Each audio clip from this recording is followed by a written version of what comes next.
It's going. All right, so we'll start class then.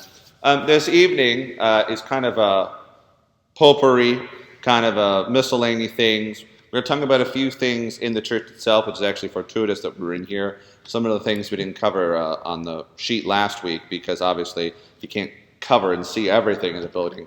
And literally the idea is when one looks around the church, there should always be something that catches your eye and says a story and tells something.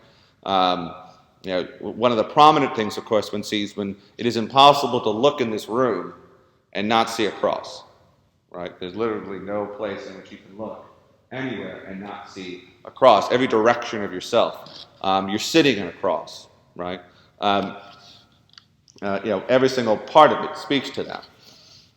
Even with particularly with the stations of the cross, which we talked a little bit about last week, but you can kind of see them here. Each one of them is marked with 14 all the way around. Again, the stations developed primarily as a way for kind of go on your own pilgrimage, right? If you couldn't go to Jerusalem, then you could go here and have your own pilgrimage. This became particularly important when Jerusalem fell to the Ottomans. You couldn't go to Jerusalem, so sometimes people talk about the Crusades as being primarily about money or things of that nature, or even conquering territory. What people don't recognize is how important it was for the spiritual life of middle-aged Christians to be able to go to Jerusalem, right? Cutting that off was an enormous spiritual catastrophe for the middle-aged Christian world. So a lot of the fervor behind that was about being able to do that again, right? And one of the fascinating things about having a church here, even in Fleming Island, Florida, we can still be connected back to the suffering and death and glory of our Lord. So it's a thing not to be discounted. Other things in the building I didn't get to talk about. Obviously, we generally speaking, our music is always accompanied by an organ. And I like to say this, organs aren't magic. It isn't as if the organ came down from heaven and came into churches. That's not the case at all. But the advantage of an organ is that it is the best instrument to be connected with the human singing voice. You can pull out parts from it. It very much blends well with the voices. It's excellent for that. Also, the advantage of you can have one excellent musician in a parish, and they can basically sound like an orchestra for all intents and purposes, right? The amount of sound you get out of a good organist is amazing, right? So instead of having to have maybe 15, 20 great musicians in your congregation, which, let's be honest, most congregations could never actually field. Some try and don't, right? This is a big advantage to the organist versus, for instance, sort of the modern kind of praise band, right? The praise band has the situation where you have to have, you're going to have a Lennon, a McCartney, you got to have a Ringo, you got to have a whole group of guys and gals who really know what they're doing. And quite frankly, that is not the case in most places. Maybe any place. If you ask me, sometimes you hear that, right? And again, the idea is we want to make a joyful noise, and God appreciates our sacrifice, no matter how paltry. But our goal is to give our best, and that's going to be kind of a theme of our talk tonight. A lot of what we're trying to do is give our best. It's even in the way we select music, right? Question? One teacher gave an example. You know how your kids, if you had kids, how they in school, they would make things in art class. Sure. Paintings, and right. They weren't really the best, but you still put it on your refrigerator. Right. And our best intentions are like God putting them on our refrigerator. Sure. That's a lovely sentiment, right? This is my child did this. That's a lovely sentiment. And I think that's absolutely right. I think God appreciates our sacrifices. But the question we always have to ask ourselves is we always want to be able to not be relativists in these things, right? I laugh with my friends sometimes. We're very much in favor of some of the contemporary stuff. There's something strange in one's mind when one holds up like Bach's Passion Chorale and something by Stephen Curtis Chapman and go that these two things are the same, or actually, in fact, this is old and dead and it doesn't belong anymore. No, this thing that's just written, that obviously is not of the same caliber or quality, is better, right? And we have to be able to say in reality, That's actually not true, right? We can say that there might be some benefit to this thing, it might have some usage in some places, but the idea that if we are getting our sacrifices together, and obviously God cares about the quality of our sacrifices, he writes, there's an awful lot about it in the Bible, that we're getting our sacrifices, praise and thanksgiving together, our worship together, and we just sort of bring, what makes us, feel good, or makes me feel something, rather than what is objectively a better, more beautiful thing, right? We have to ask the question, then, who is this worship for?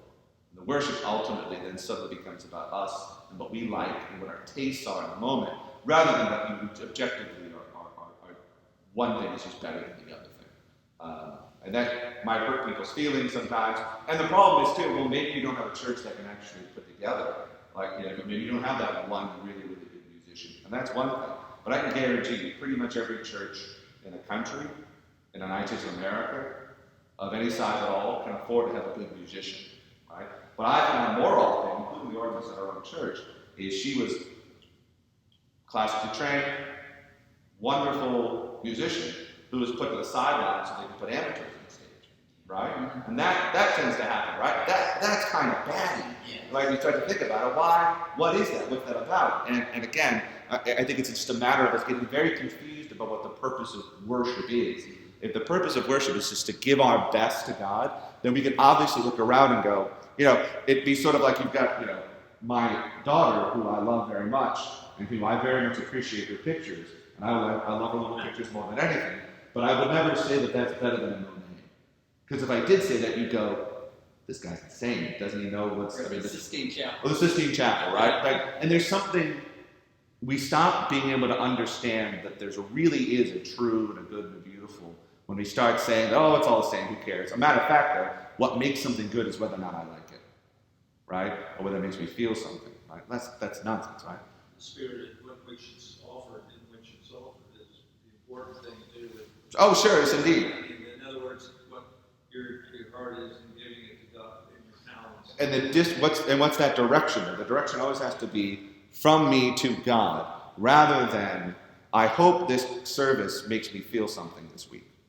And if it doesn't, I'm out of here. Which is the same response I have when I go to a restaurant. I hope this food's good this week, and if it's not, I'm never coming back here.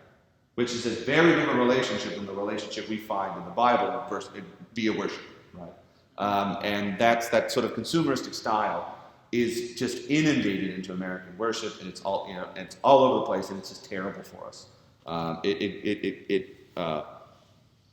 It very much corrupts the way in which we think about God, right, in ourselves. And so that doesn't mean that we can't have, lovely and beautiful and wonderful things. That's the idea. We want to have those. But we want to make sure that these are truly and objectively beautiful and wonderful across generations, right? That there's some kind of judgment of them over time, right? Rather than just being the flavor of the moment, right? So much of our church is a testimony to beauty. A good Greek question that sometimes people ask is, why the stained glass windows pointing in rather than out? Right? Well, shouldn't people be able to see them? Like it's not for the people outside. And of course they're not, right? They're for us. And they're in a time of illiteracy, they were a way in which even an illiterate person could see Bible stories before their very eyes. They could come to life. But these are very much embodiments of the Word of God for us. Right? Beautiful, wonderful embodiments of the Word of God made to show us glory and beauty and truth. Right? These are all very, very true things.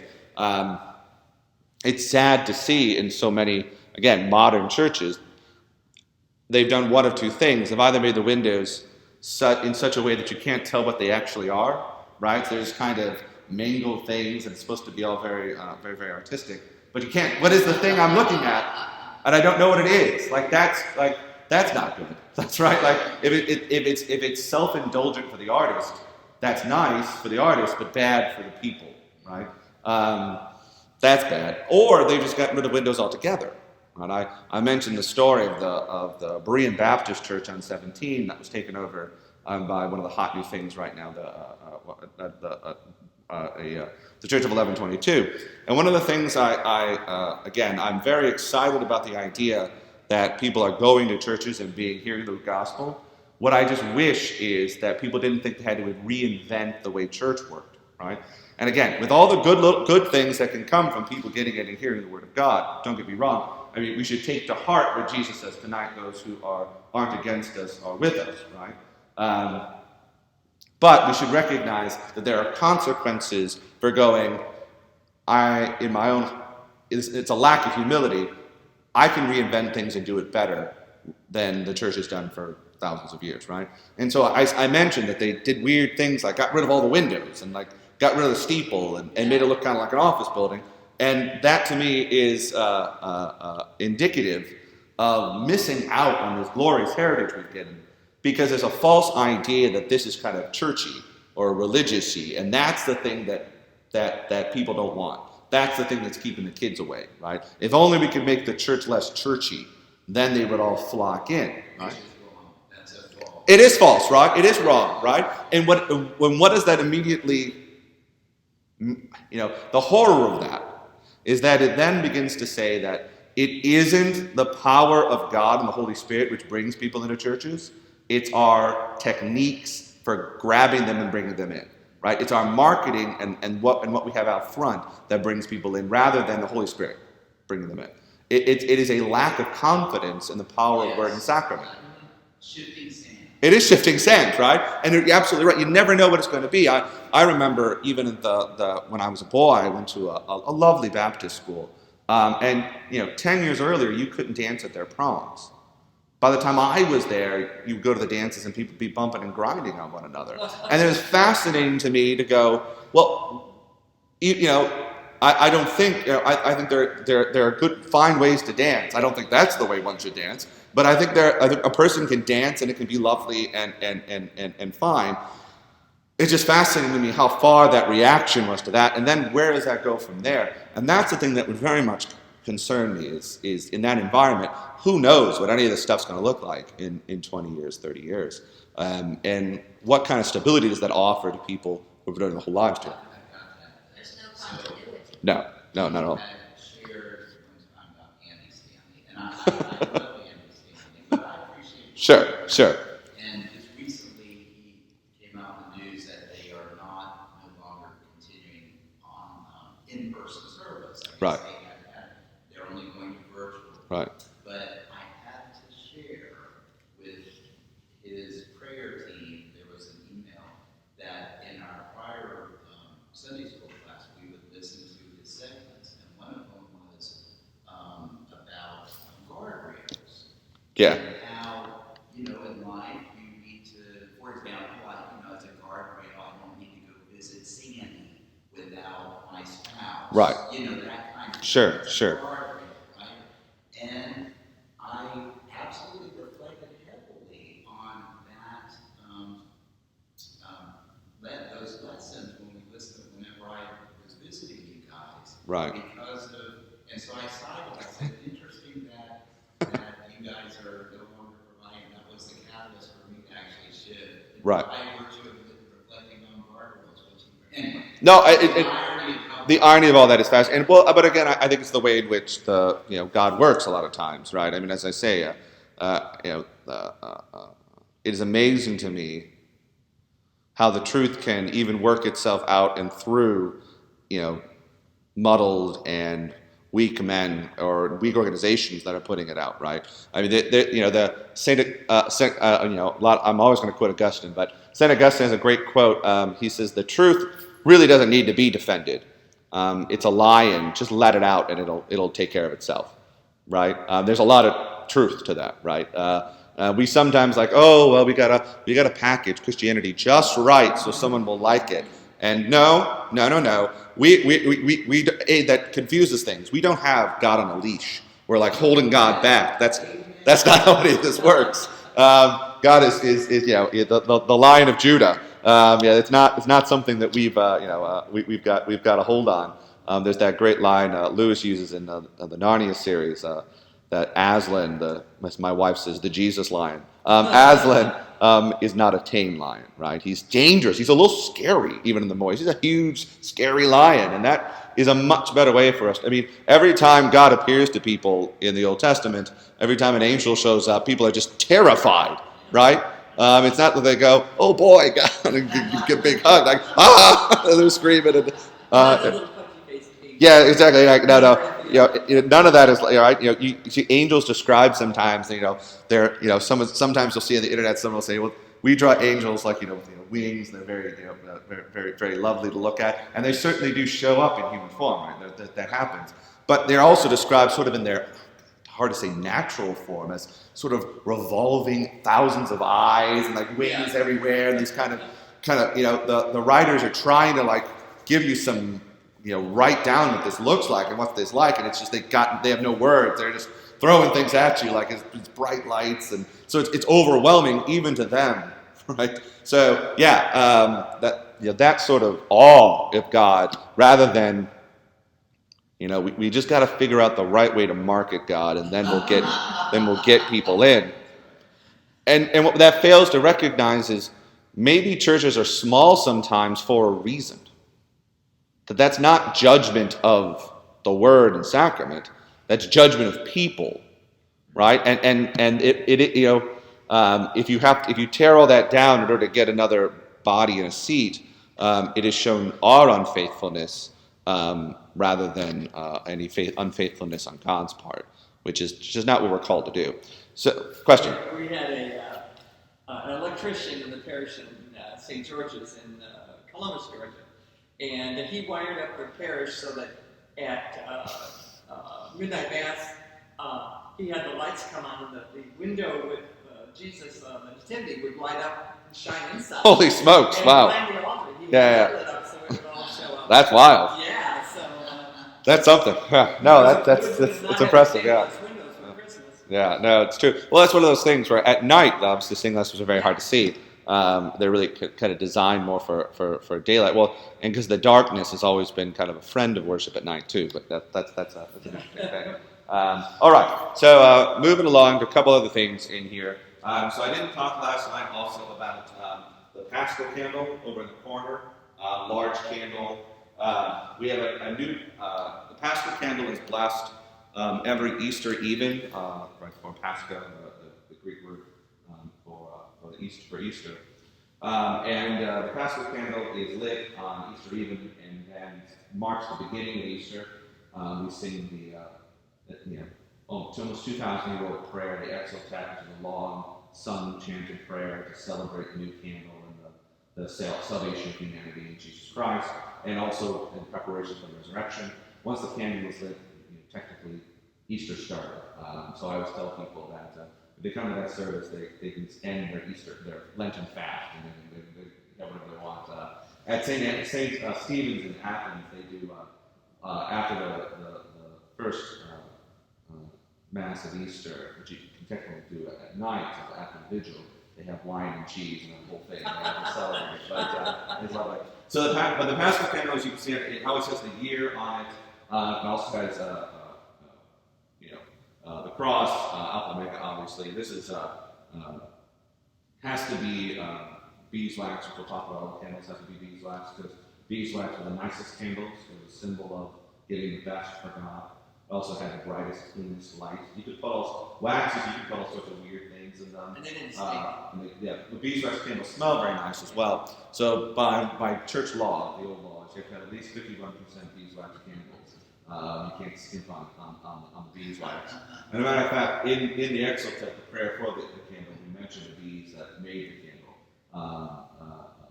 for us. So that even the bees in God's providence, even the bees worship Him.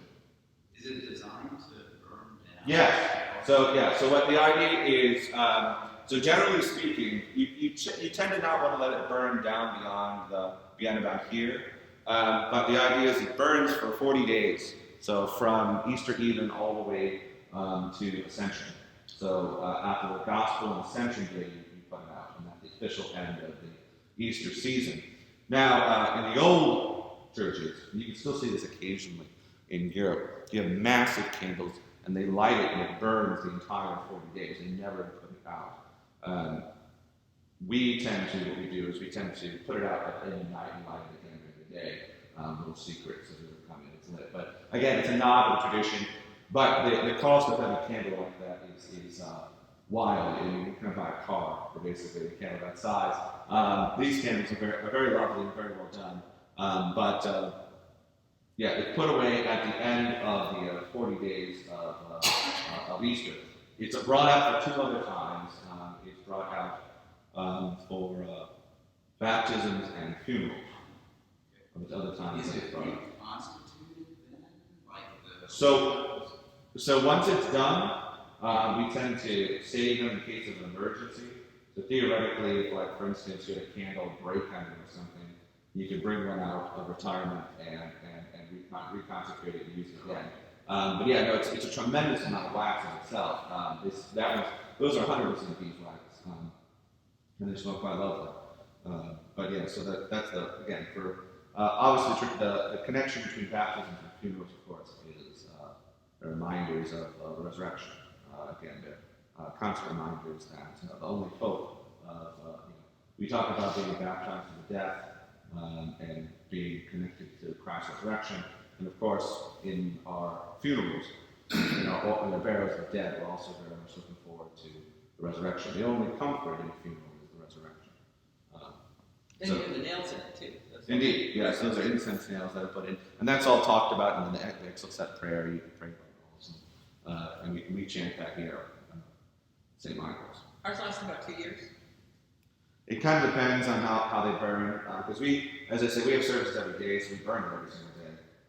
But it originally starts off, you can buy them also to different heights, but it was originally about double the height it is now.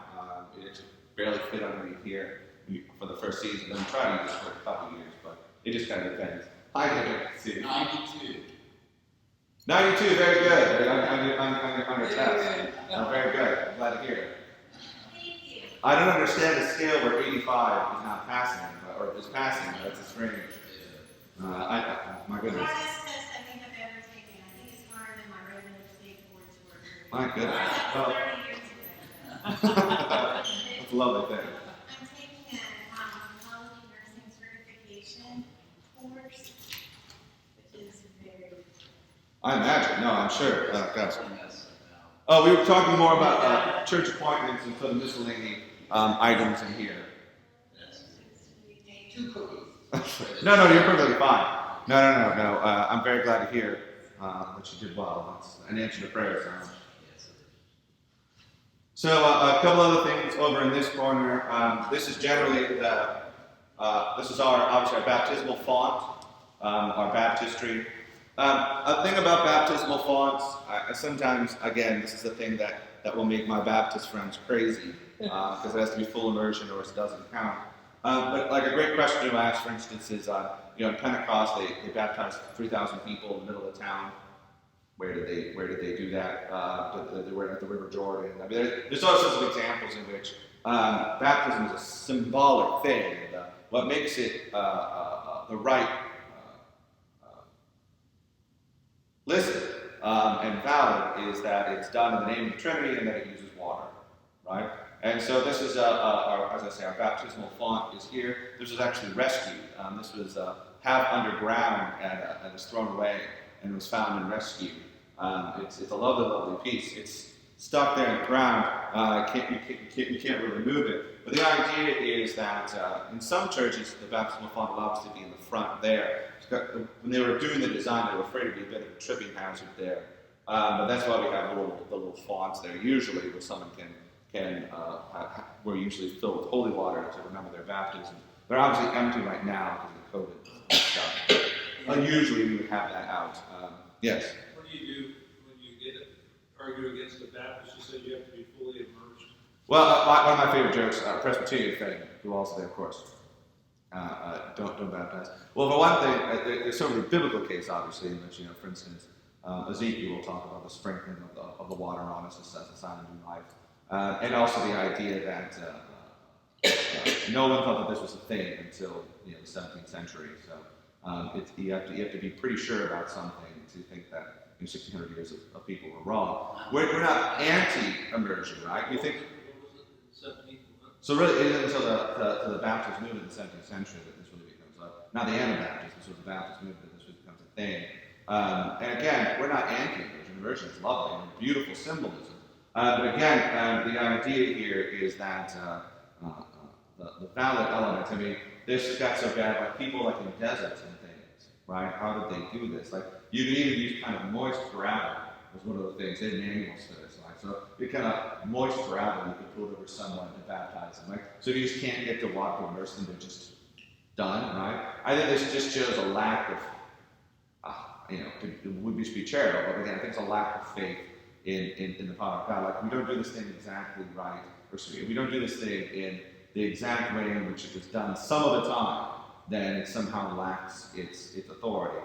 Also, in England, you baptize somebody the winter time, you're going to make them sick. Right, yeah, so, full immersion in cold climates, people tend to die from it. Or could die from it. So there are a lot of good reasons why not to do this. But again, there's nothing that lacks any of that.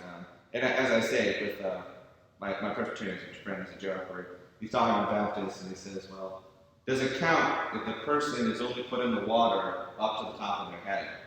And he says, well, no, of course it doesn't count. It's got to be full immersion. He says, well, I guess the only thing that counts then is the top of the head. So we do that too, so it's fine. Yeah.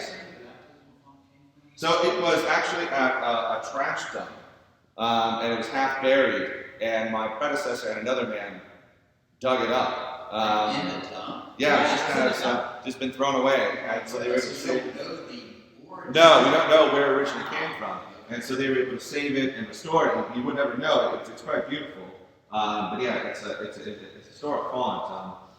It's amazing, horrifying, something people throw away. So one of the things you'll notice on a lot of baptismal fonts is that it has 8 sides. It's an octagon on it. The octagon represents the 8th day, so it's the beginning of new creation.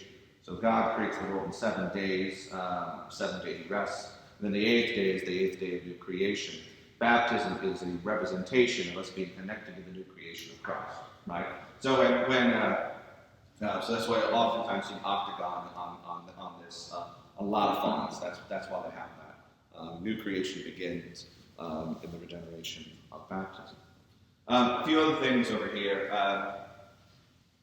This is, I told you, the aumbrey for the sacred oil. So this is some of the sacred oil that we get every year from what's called a chrism mass.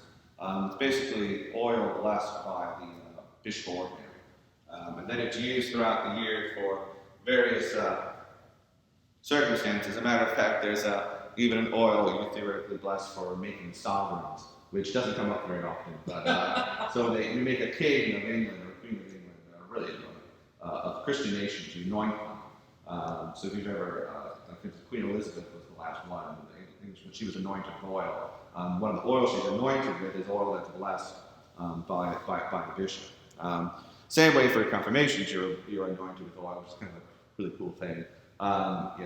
You're sort of being, in some sense, properly ordained into your role as a kingdom priest. But yeah, so you're anointed with oil at your confirmations as well. Also at baptisms too, as well. You're anointed with chrism. So what that's awesome called. Yes. Anointing is very powerful. In fact, I was talking to a former parishioner yesterday on the phone in Indiana. I'll never forget the time you anointed my father before he later died of cancer. And I says, I'll never. When he said, yeah, that I had forgotten all about it. But he had it. Yeah, that's the way. And so it's a powerful. It is, and that's the other usage, right? Would be for unction or extreme unction, right? And so we also, of course, that's usually what most of the time what it gets used for is for anointing the sick, as we find in St. James' Gospel. So that's the aumbrey where that's kept. I suppose the aumbrey up here where we reserve the Blessed Sacrament. Yes. Can a deacon use the oil? Can a deacon use the oil? Generally speaking, we refrain from that. It's usually a thing that is specially for, just like blessings are special things that are normally done by a priest. Generally speaking, the deacon's not going to anoint with oil. It doesn't come up very often, but no. Mostly because the word that's used in James's letter is presbyteros, right? Elders, which is a priest, right? So it's a special authority that they have. Again, bishops as well could do that because again, they don't stop being presbyters when you become a bishop. Just don't stop being a priest when you're a bishop. All right. So moving right along to a couple other things. Sometimes people ask the question, why do you use expensive things in churches? Right? Wouldn't it be better if you just gave, met in a barn and just gave everything you had in appointments here for the poor? Which is not a stupid question, right? And of course, there's a sense in which this can be taken too far. But we have to, again, if we think again of our worship as us giving our best we have to God, that starts to become clearer to us. I mean, there's that poignant moment when a woman has a bottle of incredibly expensive ointment, and she breaks it and anoints Christ with it. And Judas, not the guy you normally would agree with, Judas says, "Geez, man, we could have sold that for a bunch of money and given it to the poor." And Jesus goes, "Well, no, you'll have poor you'll always have, you won't have me for a time." This woman is commemorating my death, right? As an action, she's commemorating her death, which is what do we do every week? For the St. Paul Saint, we show the Lord's death every time we go to the Eucharist till he comes again, right? It's a specific connection we're supposed to make with the text. So, can that be taken too far? Sure. Question? Well, I'm just going to make a comment. Please. When we lived in Europe and we would go and you'd see these great cathedrals and stuff that were built over hundreds of years and I'm sure cost, enormous amounts of money for the time. They provide such a sense of comfort. Sure. And you see you can't walk in them and not feel your spirituality. They have an evangelistic power themselves, right? I read a fascinating article about this, asking young people what converted them in Europe, particularly in England. And one of the big things that tended to convert people was going into a beautiful church and just being hit by it, right? I mean, particularly in those churches where you understand, of course, that generations of people built those, right? Generations of tradesmen. Men who started and never saw it get finished, but knew that their children would worship in it, and that they themselves would one day worship in it too, in the new heaven and new earth. That there was a permanency to the work they were doing, and I think that's we don't emphasize enough the ways in which we talk about the work priests do in a parish. What we don't talk about at all enough is what the tradesmen of a parish do. Right, what they contribute, which is just as wonderful and glorious as what priests contribute. Right, that they are part of the offering action of the church itself. Right, we are one body. We're not separate little entities who come in and come out. Right, so that way in which a person contributes in that way is an incredibly important part of the parish life, and that it boggles one's mind sometimes. But sort of responding back to our interlocutor who's complaining about the church using its money, every time I've ever had this conversation with a person, it's never been with Bono or somebody who's really given their whole life to charity or something. Right? It tends to be someone who's guilty about their lack of giving and so want to point the finger at someone else and say, well, that place isn't giving. This is challenging sometimes because I'm always very conflicted sometimes, even the way we talk about the good we do in a community.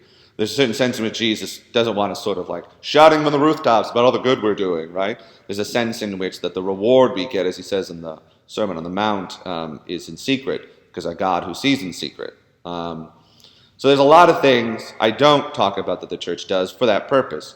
There are certain things I'll put out there because I want to make sure people know that they are part of the good that's being done. But it's a careful balance. But that's over and above the glory of being able to give of ourselves for the worship of God for generations. Right? Our churches in this tradition are built sort of like fortresses because they're meant to last for a long time. They're meant to be outposts, way stations, fortresses against the evil of the world that people can come in and find solace and comfort generation after generation after generation. And when they come in, they should be overawed by the beauty that people have put over the generations and years to make it that way. Again, one can go too far, right? I mean, there's always a sense of prudence here that one should be careful of. But that doesn't mean that we should ever skimp on what we give to the Lord for his worship. But again, I laugh at this sometimes. Because people look at our setup, the classic setup of a Christian, of a Western Catholic Christian church, and they go, oh boy, that all must be very, very expensive. And certain parts of it are relatively expensive. Things like the frontals, for instance, tend to be quite expensive because it takes a lot of work to make something that beautiful. But, I laugh. I have friends who basically, when you look at their churches, it's a stage with a podium, and they go, well, look at us, how modest we are. Well, then you look in the back of the church, they have a $50,000 soundboard, right, which no one can see, right? Or all the things that go on that they have to spend money on, the massive overhead of a place like so many of these places run, and you start to go, oh, wait, how is that different? And it is different in a particular way. It's not nearly as edifying and lovely. It's also not nearly as eternal, right? Soundboards come and go.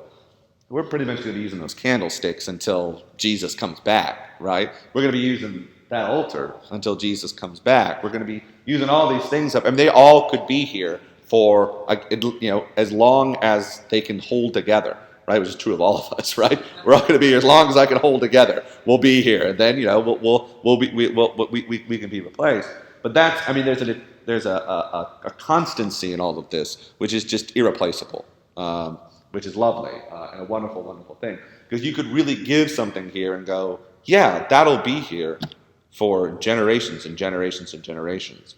This is this particular horror of when new generations come and just sort of rip everything out and just start anew. You're breaking the compact that is kind of made with the past.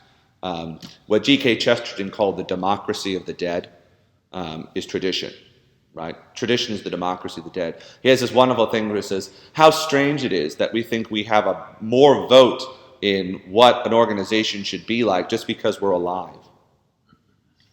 What an odd, for people who believe in eternal life, it's a very odd perspective. Oh yeah, I love that. Oh man, right? You go, oh, that is weird. Why does my vote count more than the vote of the generations who came before me? That's and built the place. That's preposterous. How could that be? It's all revolutions are preposterous and in that way because they don't look at the gift of the things that have been given to us and take them for stock and seriously, right? And then bad things happen. You have to remake things, and then you end up finding, oh boy, that really made a lot of sense, that the thing they used to do, why did we stop doing that? And then it's hard because you have to admit you were wrong. It's always easier to conserve than to admit you were wrong. People hate to admit they were wrong, and they'll just keep doing the dumb thing that doesn't work as well, on and on and on and on. That's really hard. So it's always better to not make that mistake. Though, as Robert Frost said, the true progressive is the person who recognizes they're going down the wrong road and then turns around to go on the right one. Right? Sometimes you have to go back to get on the right road. And that's not madness. That's just sense. That's should be obvious, but it's quite hard. Okay, so that's why again, as I say, our appointments here are lovely, and they're quite nice. They're not anything that I sometimes. If we were robbed, it would be an evil, horrible thing, and I would be quite upset. But I would love to see what they could possibly pawn for all this, because it would not. There's just not a lot. The world doesn't have a lot of use for our things, which is actually kind of good, right? It kind of shows you. I suppose that $40,000 soundboard, you can get some use out of that bad boy right now. All right. So a couple other things. You may have noticed in our services. The various orders of people, right? So when this all shakes out in the early church, you tended to have people like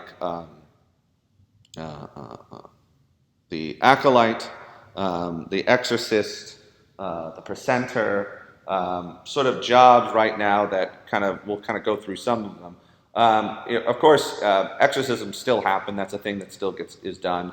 We generally would never do one without the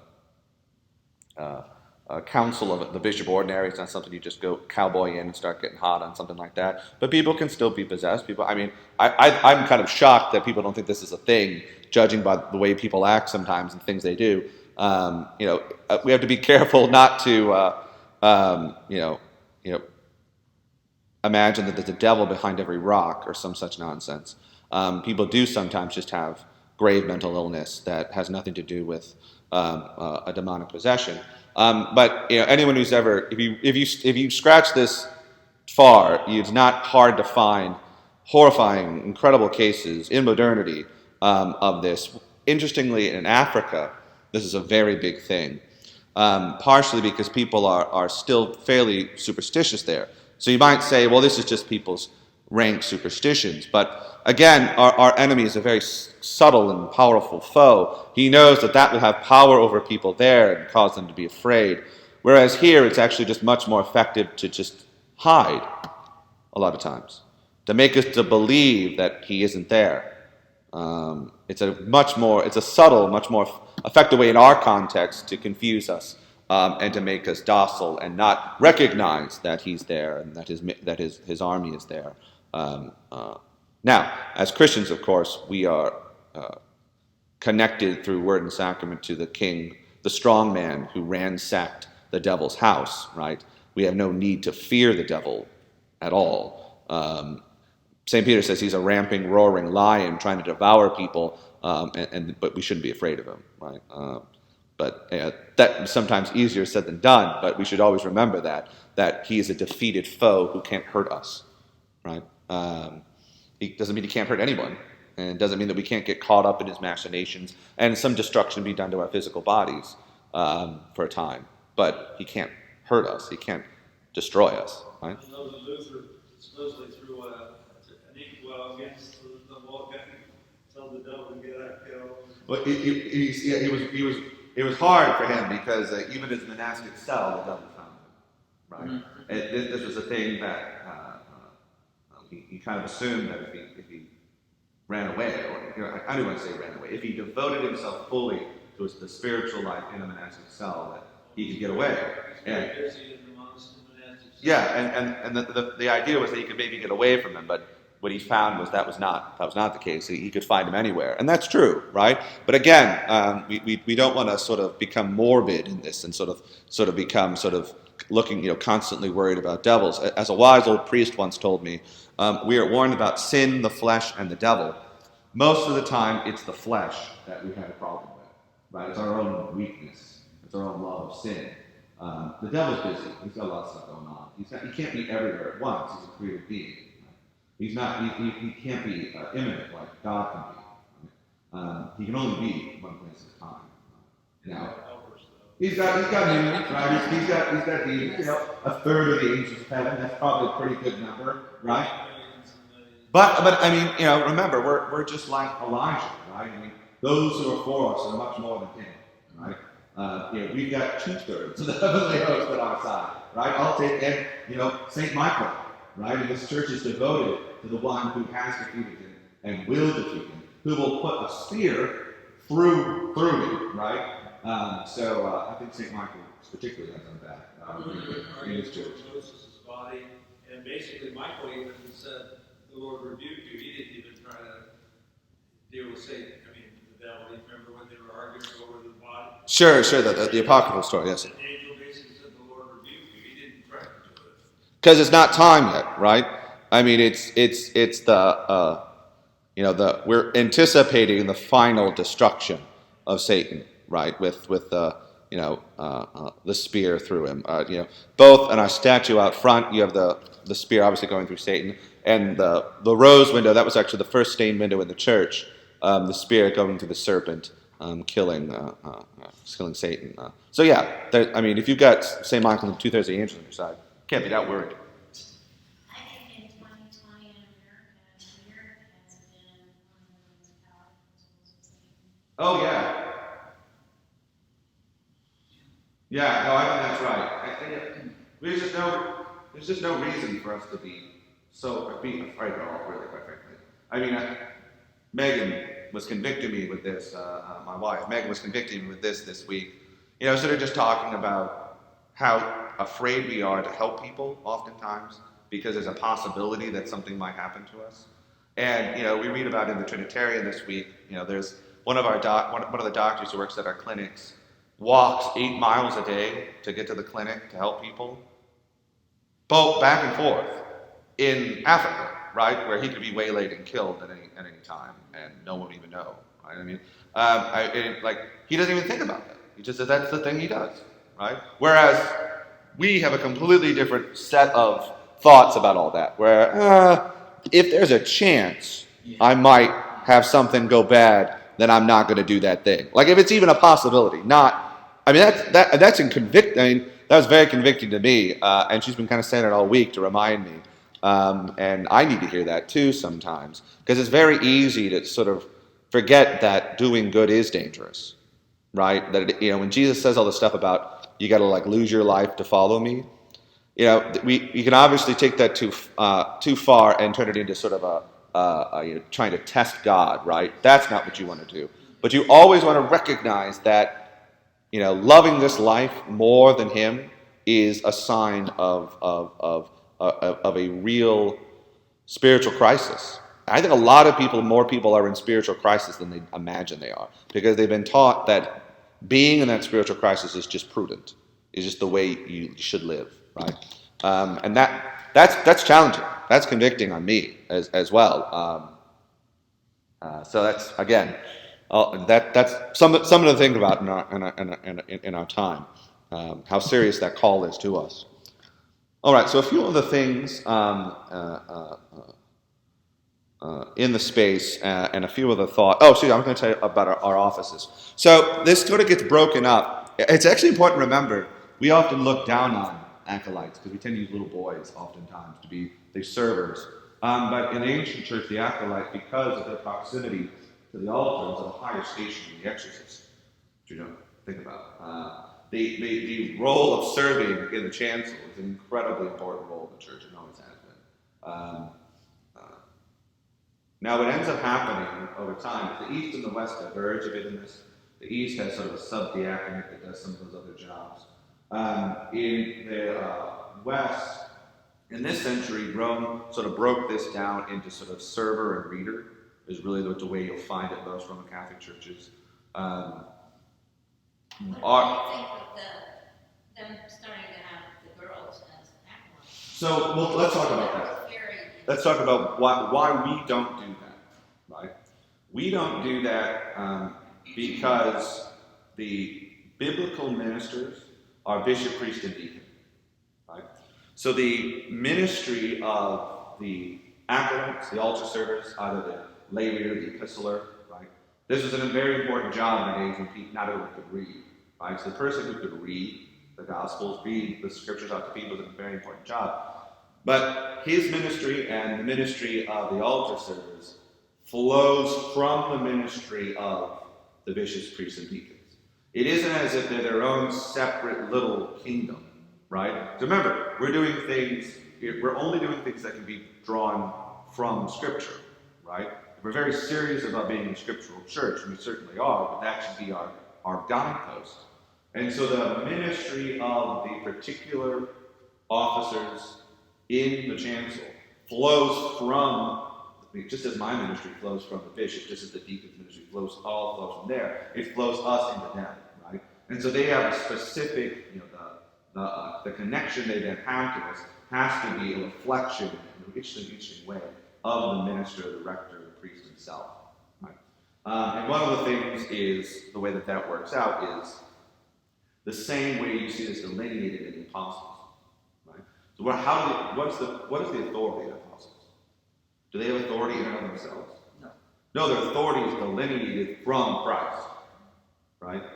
And one of the ways in which that's shown, right, there's a sense in which when they're around, Christ is around, in a really strong, powerful sense, because of that authority he's given them. Right? And part of that is their creativeness, right? And part of their creativeness is the fact that they're men. That's not an accident. That's not a thing for us to judge in hindsight, or supposedly because we're smarter than them, or we know more, or women are different, which is also a wild claim.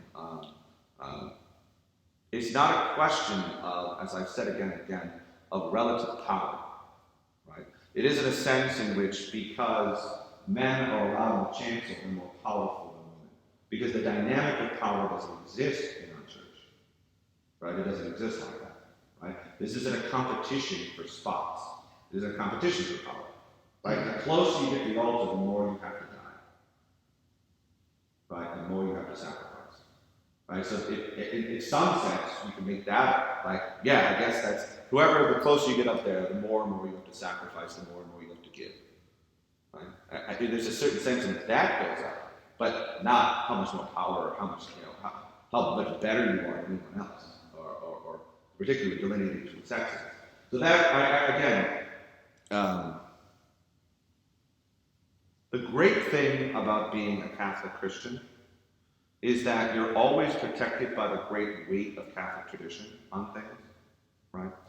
So there is a particularly good reason why that is sort of an innovation that pops up in the mid-20th century out of nowhere. And it goes, yeah, it's boom, right? It just sort of pops up and you go, well, how did that happen? Now, I think Rome's problem is that because there's various reasons why this all happened, but it came down to the magisterium, the teaching office of the church, has sort of ultimate, absolute authority to say what the tradition is, even if it contradicts the old tradition, right? We don't do that, right? And if we do, we're doing it wrong. We need to be called out on it, right? We really have to look at what is the weight of the tradition on this and go, yeah, this goes all the way back to the beginning, right? There has to be a reason why this is. And again, this is over and above the reasons I've given before, but this is sort of the secondary, sort of tertiary level, sort of the protection around that thing. I need a compelling, incredible reason why, when I get to heaven, I have to look at all the Christians who came before me and say, why were you guys such enormous sexists? I better have a compelling argument to look the saints who came before me, like saints who brought the faith into places where they ate people, and go, boy, you guys were the worst. I'm so glad we fixed the church for you. I'm not ready for that conversation. And I've not heard an argument strong enough to get me there. Were Jesus' apostles really his acolytes? You can certainly make an argument of that nature, right? I mean, they're administering the new covenant. I mean, they're the first people to receive the Eucharist at the Last Supper. I mean, there's lots of examples there, right? There is sure, indeed, a disciple of someone under discipline. Yeah, but it's just kind of baffling the hubris of ourselves. And again, I get we can certainly get the attraction, right?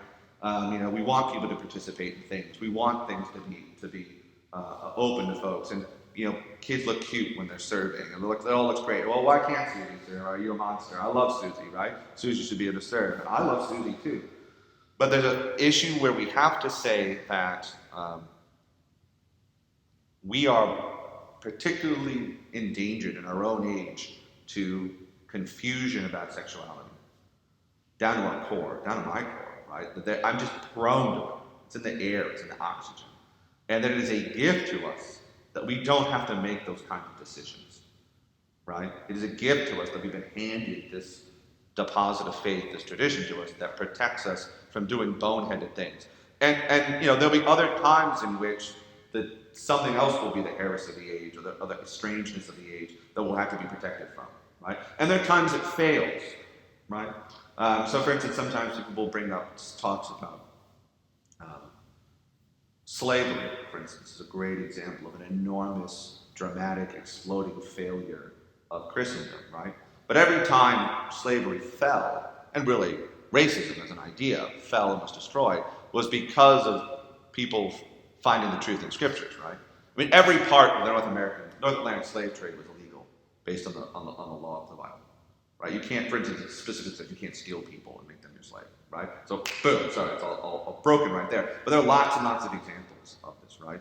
And the people who fought for the destruction of slavery were people who were particularly arguing from the Bible. The places in which slavery died was places that were affected. I mean, there are fascinating conversations in the late 19th century between the British, who had outlawed slavery by men like Anglican, William Wilberforce, who fought year after year after year after year to get slavery destroyed, and eventually was able to get it abolished in the British Empire. And the British went from transporting slaves to using their mighty navy to ending the slave trade, the North Atlantic slave trade, negotiating with the Ottoman Empire, trying to get them to quit being slavers.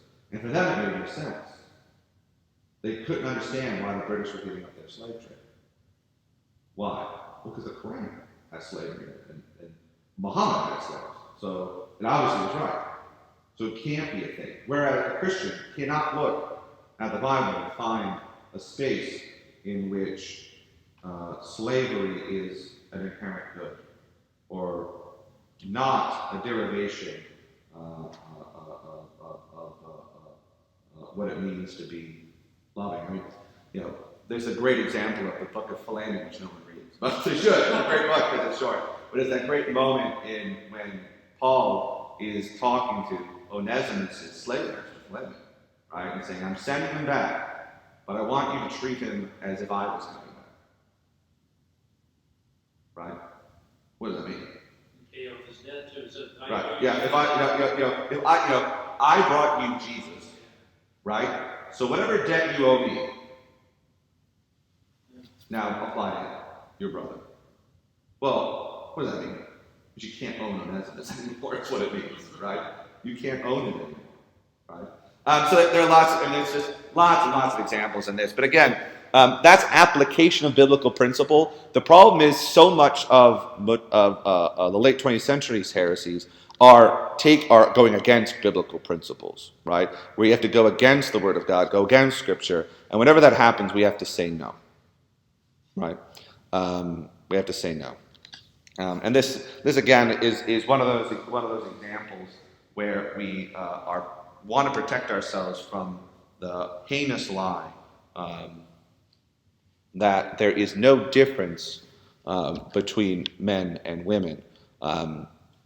Of course there is. And in their beautiful complementary ways in which they come together, they show us the glory of God's creation. Right? And for us to sort of stamp that out would be grievous and horrible. I mean, it's the opposite of what's going to happen in the new heaven and new earth, where Eve, created as Adam's ally, right, to protect the garden against evil. The idea that we would try to make that special God-given role into something different, and to smash it out, to create the idea that Adam and Eve are the same, right, is to miss out on the glory of that relationship in its perfection in the world to come. Right? Now it's tough, right? I mean, as we read the curse of Genesis, that there will be enmity between men and women, right? We recognize that in our fallenness and our sinfulness, there will be conflicts between us, even in the people we love. But the cure for that is sacrifice, right? Just as the cure for the sin of the world was Christ on the cross, the cure for the enmity between men and women is mutual sacrificial love, right? That's the only way to cure it now. Again, and that can, of course, only happen because we've been cured by Christ. But again, the application of that into our lives is the way in which we get through that. Again, that's the real key to that. Okay. So, what we normally have in our service is our epistler and crucifer. But again, they both serve as altar servants, serve in that capacity, and assist. But again, an incredibly important job, and not to be taken lightly. Okay, I have another couple things, but do we have any other questions? Questions, please. Why do we do what we do here for the Eucharist on the tongue and not in So, it's a little bit of a special situation, right? Because of COVID. Now, here's our policy, and this is sort of the broad Anglican Generally speaking, we offer the bread, the body of Christ, in unleavened form. Not because it has to be unleavened.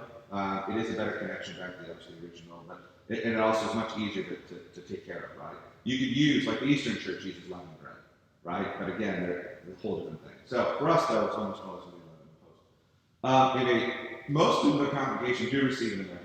And the way you have to receive it, as St. Jerome said, is like an ark in your hand, like this, and receive it, that you can place it in your mouth.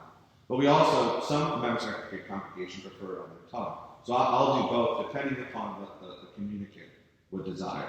Only those two ways. There's no third. But you can't throw it in the air. Like nothing irreverent, right? The idea is there are two acceptable ways to welcome the body of Christ in your soul. And those are the two ways.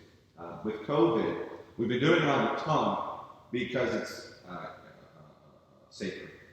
Again, you don't know where your hands have been in the time that you've been around and touched things, right? I know where your mouth has been, right? So hopefully, God willing, knows been licking things in the church, right? That hasn't happened.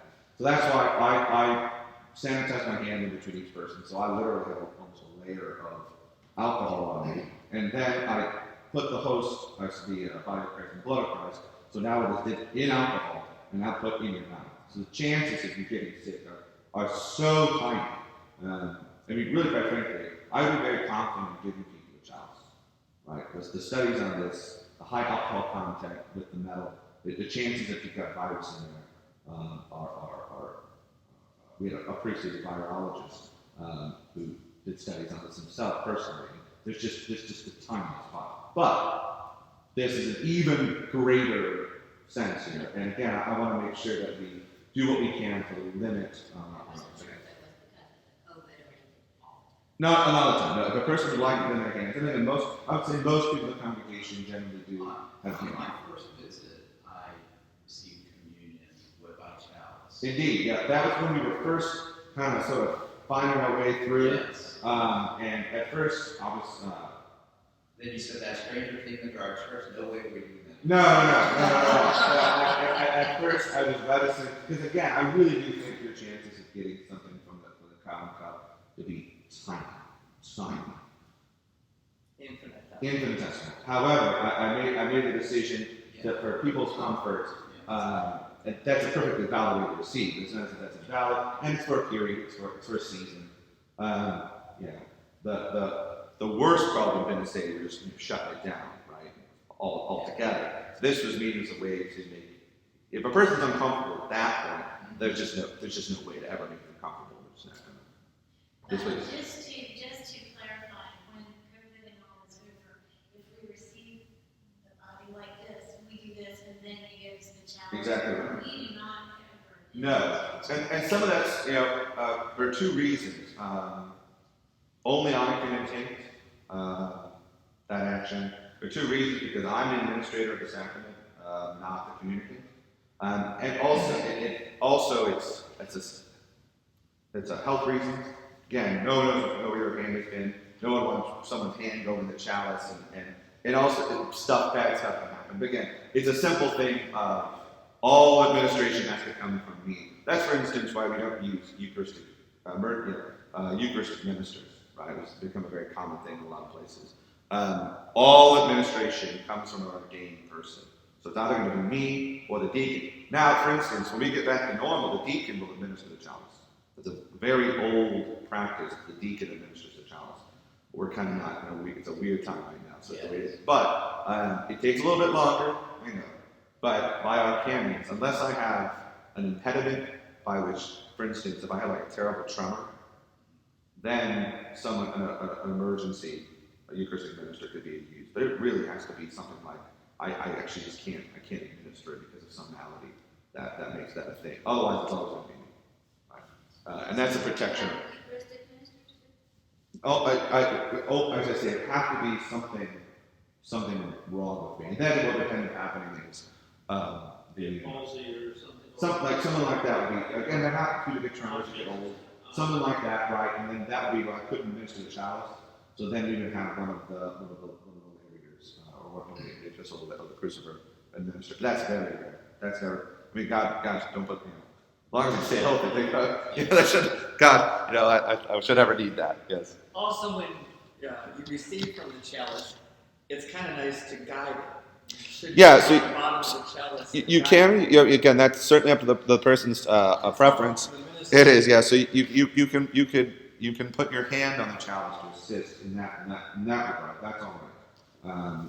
Some people in the reverency don't even want to do that. That's perfectly fine. But if you want to, help with the chalice as it's being I done. felt like I was a little aggressive, pulling it down. No, right. Yeah, I mean, it's a careful balance. But again, the idea is that administer, receiving, and we try to keep that as balanced, as clear as possible. Again, it's the advantage of not having a 2,000 person church or 1,000 person church is that can be an intimate thing between pastor and communicant, as it really should be. Originally, it would have been the bishop would have been the one who would always be administering to the people. So there's that beautiful tradition of that. Okay. And you can just come up and get a blessing. Of course, yeah, always. Yep, Yep. and there may be some reason why a person on some week wouldn't want to. As Jesus says, if you're not right with your brother, leave your sacrifice at the altar and go get right with your brother. That's why a lot of those warnings in the service, right? And they're there. That's the thing that has to be done. I mean, a contrite heart means that you really have turned from sin and are really fighting it. Not that I'm kind of fighting sin, or I did kill that guy and bury him on the side of the highway, but I kind of feel bad about it, so I guess I'm okay. Right? No, no. A contrite heart is, I'm going to go turn myself in to the police. That's why George Washington wouldn't take communion. Perhaps. I think that's a theory. Had to lie to other things. That's a theory, yeah. I There don't. are how many times I involved in communion. This is really funny, but it's not funny. But when I take it on the tongue, I keep saying, "Oh, please don't drop." Oh, it's I know, hard. we're all thinking that. It's very hard, I know. And again, there are things that are helpful for people.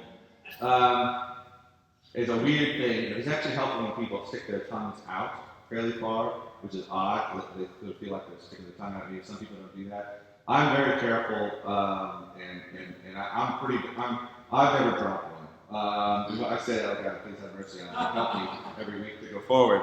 But again, it's I'm going to make sure it gets in there as best as I can. My job is I don't want to become a dentist, so I don't want to get all in there. That's weird. But again, I'm already going to sanitize afterwards because even breath, I want to make sure that none of that, right? So I'm sanitizing every single person. So There's a video of a priest at a wedding, and he's giving the host of the bride, and the host fell down. oh no. Between. Oh my gosh. Her décolletage, as I say. Yeah, so This is a good reason to maybe cover up the church. Yeah. Just a little modesty is never a bad thing. he was trying to reach. No. Abort.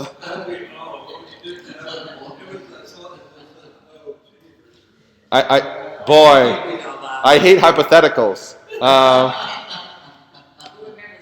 I wouldn't remember that. Oh my gosh. No, I do. I'm a big. You always want to be careful. You talk to a woman about her wedding dress, but I always do like to emphasize that the goal. I mean, most people want to wear white, which is a sign of being, purity and being a maiden. Like having all of your stuff hanging out is not exactly a good way to show your purity and virtue. I'm just throwing that out there.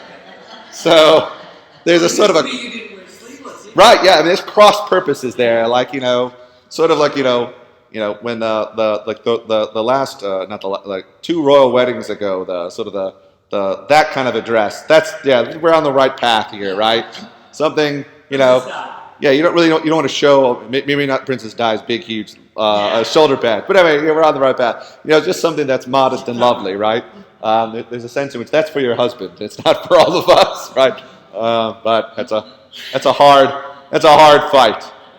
It's a hard fight. Sorry about that. No. You don't have thoughts about this. Yeah, no, I have had that conversation before, and sometimes, oh man, you want to, oh gosh, the thoughts on people's minds, like, who is this even for? I don't even like. It's like, wow, your mom's gonna be there. What's like, I don't know what is happening. I don't know. People are strange. I mean, we are. I mean, that's why we need a really good savior. We really do. All right. I think that was. Let me check my notes. I think that was all I had for tonight, unless we had anything else. 3 single-space typed pages on weddings. On weddings, yeah. I generally am pretty ordered. Again, it's this again. We are protected from ourselves by the liturgy and by the offices. It is we need it because people have bonkers ideas sometimes. So that is all I have for tonight. That puts us at 8:00. Do we have any last questions? How the ACC, well, with the split off in the 70s, Mm-hmm. I know you covered a little bit, Mm-hmm. but how, the St. Louis Convention and how it all, the ACC came in. Right. So I think that sort of is one of those things where the big thing that happens in the late 70s is not the creation of a new church per se, but the continuation of the church that had come before, right? And that's why it's always very important to talk about sort of the continuing Anglican movement rather than sort of something new, right? But you're absolutely right. At the conference of St. Louis in '77, my year's right, it said '76, but not even. You get the idea. It was Episcopalians from all over the country and other Anglicans from the world came to America and saw that there was a grave issue with the movement forward of the American expression of the Anglican Way, the Protestant Episcopal Church in the United States of America. And it was moved that there needed to be set up a new episcopacy. And so the way that was done was generally called the chain of succession. And so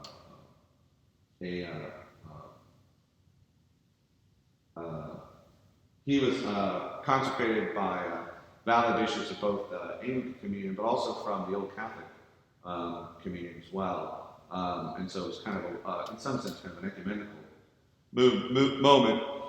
And that's why there's sometimes kind of interesting issues with validity and of orders and things that kind of go in there. But it's suffices to say that the movement itself was just designed to give a home for Anglicans in America who had no interest in being part of a revisionist new church that was being foisted upon them by corrupt and evil bishops and their enablers. And so, there's an idea. I mean, that's a little bit later. That was just sort of the fruition of all that. But the issue that comes into hand is there's a sense in which one can be a schismatic in that one breaks apart from something, but one can also be a dogmatic schismatic, right? There's a sense in which a doctrinal schismatic, where once someone, a bishop's job is to defend the faith handed down to them.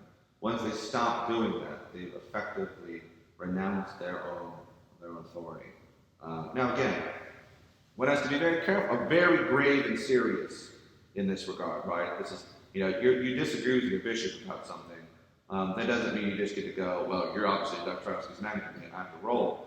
But it becomes things that are, when your bishop stops being able to see the Nicene Creed without, crossing his fingers, right?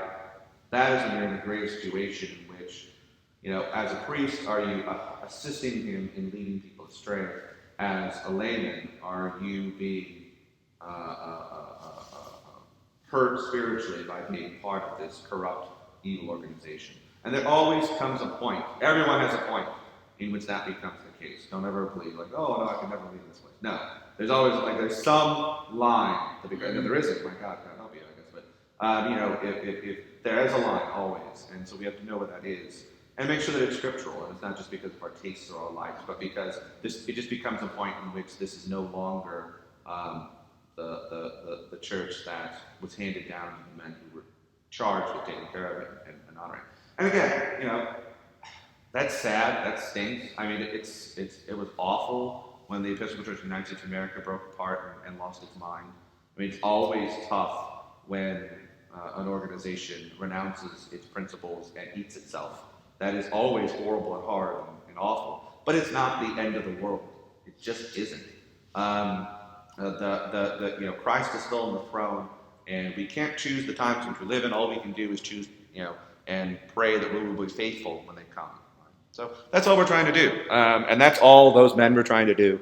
There are always difficulties. There's always, personalities and things that get ugly, and there certainly were cases of those. But I am incredibly grateful to those men who, walked away from multi-million-dollar parishes and walked away from their pensions and walked away from their livelihoods in order to, meet in a barn somewhere and hope it all worked out. I mean, my God. Yeah, that's, to them, I have the utmost respect. I mean, we wouldn't be here right now if St. Michael's hadn't started meeting in 1980 in that tractor garage that's behind us. And now we're here, and now you go, oh, well, what comes next? Well, that's our job. We'll do what we can. We'll do our best to keep that going. But, God is faithful to those who are faithful. He will not betray us or leave us. So, it's when someone betrays the faith, they've already lost. And that's the hard thing for us to see. Even if they keep the buildings, even if they keep the money, even if they keep the power and the prestige, they've still lost because they've abandoned the faith that's been handed down to them. Oh, yes, indeed. Yeah, they're absolutely. You look at those stories, being involved in one myself, even again with my own father, who was forced out of his own parish over this issue. It's a tough thing. But, I keep going back to tonight's readings. Luke 9, what does it mean to gain the whole world and lose your soul? A lot of people did. There's that great line in, this play is kind of garbage. People love it. I'm sorry. There's A Man for All Seasons about Thomas More. Everyone loves this thing. It's not really about Thomas More. It's great. It's well done, but it has almost nothing to do with the actual Thomas More. That's nothing to do there. It's a great play. It's a great movie. But there's a great scene where he's talking to Norfolk, and Moore says to them, I could see a man giving away his soul for the whole world, but for whales? That's great. Really, whales? Right? No, you could see giving up your whole soul for the world, but in order to run a dying church, I guess it's odd that people would demographically disappearing organization. I guess that's odd, but people will do dumber and horrible things in an hour, every second. So, I'm very confident in all of this. I'm so glad this church is here. I'm so glad the faithful congregation's here, and of course we should be constantly joyous that we serve the living God, who's already gotten victory and promises us a taste of it, both now and in the life to come. So, that's excellent. Yes. So, could you explain a little bit the differences in the different types of Anglican churches? So that is a great question, and that is going to take some time. And I actually have a flow chart that I made once that I will print off and maybe update a little. Things have changed even from when I made it up. But I'll make a flow chart. As I have a flow chart, and I'll print it off, and let's talk about that next time. We'll get into some of that because it is a bit confusing. Because again, anytime a marriage breaks up, it's messy, right? And it's ugly and horrifying and tragic. And up until the mid-20th century, you had this beautiful worldwide Anglican communion that was unified and strong and evangelistic and incredible, right? And it is not a big surprise that, I said earlier that the devil has other things he's working on. It's not an enormous surprise that was one of the things he was working on, right? I'm going to break all that up. Let me see how I can do that, right? So we'll talk about what that is. But again, the gates.